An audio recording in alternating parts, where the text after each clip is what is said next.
Hi everyone, Gail Doan here. Welcome to my little sewing space. This is another in our series of short technique instructional videos. I'm going to take a few minutes today to discuss doing your collars as a block method. I get asked about this all the time.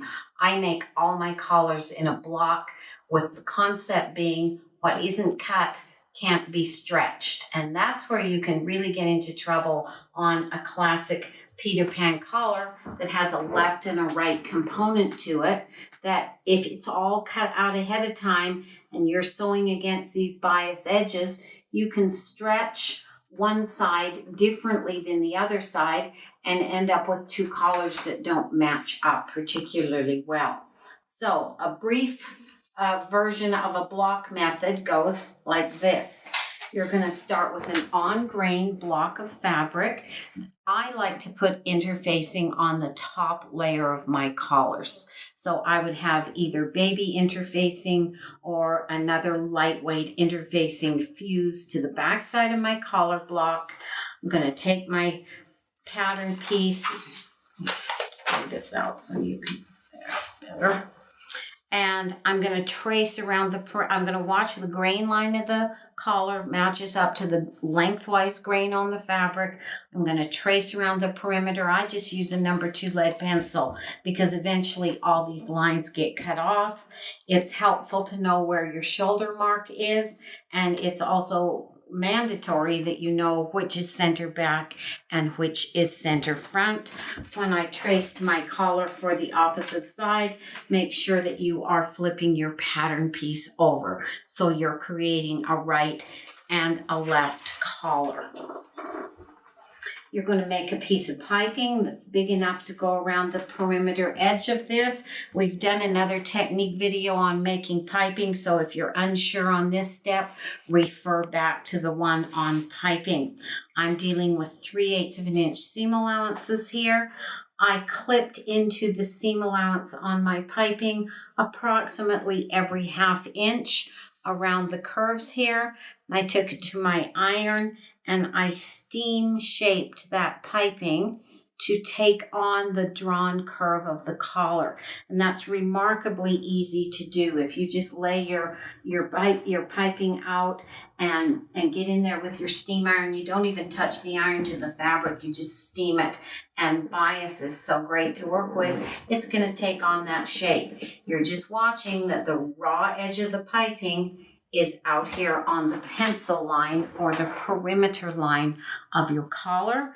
You're going to take that to the machine, and let me find my foot here. Use your grooved foot, and you're going to stitch as close to the cord as you can stitch. This preliminary line is a little bit away from the cord. The line that sews it down to the fabric is right up against the cord.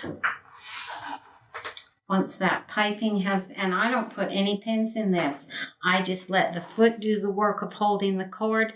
As I'm stitching, I'm watching that my raw edges are together, and I'm also very careful that I'm not stretching the piping. You want that piping to just sit against your drawn perimeter line.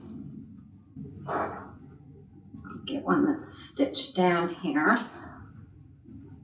Okay, so there's an example of one that's been stitched down.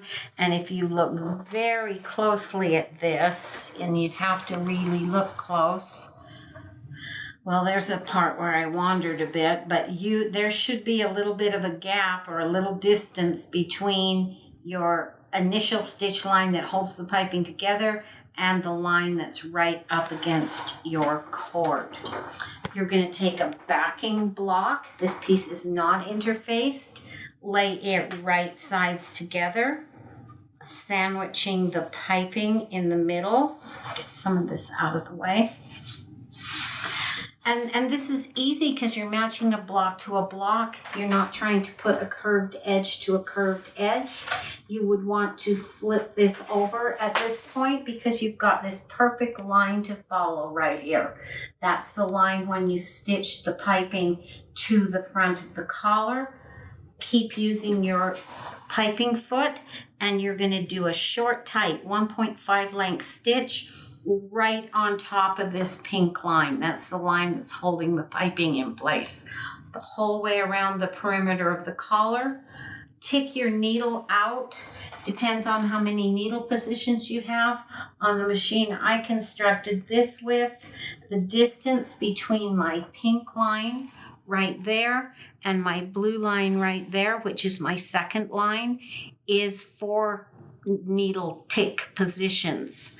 And that, if you get a ruler out and measure that, that's actually only a 1/16 of an inch. If you have not that many needle positions on your machine, that might only be 1 tick of the needle. So you're going to stitch all the way around that outside edge. You're using your grooved foot, which is holding the cord, which really keeps you in position to get that nice even channel between line 1 and line 2. You're going to cut through all of these layers as close as you can cut to line 2 without clipping into your stitching. And then you're going to turn your collar right side out. You are leaving behind only that 1/16 of an inch of seam allowance. And that's really helpful for not getting sort of this lumpy bumpy thing happening on the inside curves of your collar. When you go to press this, you would bring the iron in. You would bring your iron in out here and just keep the tip of the iron on the ridge of the piping. You wouldn't do this because that's just going to give you an imprint there. So keep the iron out here around the outside edge, and you should end up, I just rough cut my neckline. That's the actual cutting line for my collar. I don't cut it to shape until I'm right ready to put it onto the garment. So again, I can't stretch that neckline when I'm handling this collar. And using this method, you should be able to make a left and a right Peter Pan collar that are a perfect mirror image of each other. I think you'll find block method it speeds you up in the end and it makes you more accurate. So thanks so much for taking the time to watch this video. I hope you'll keep stitching.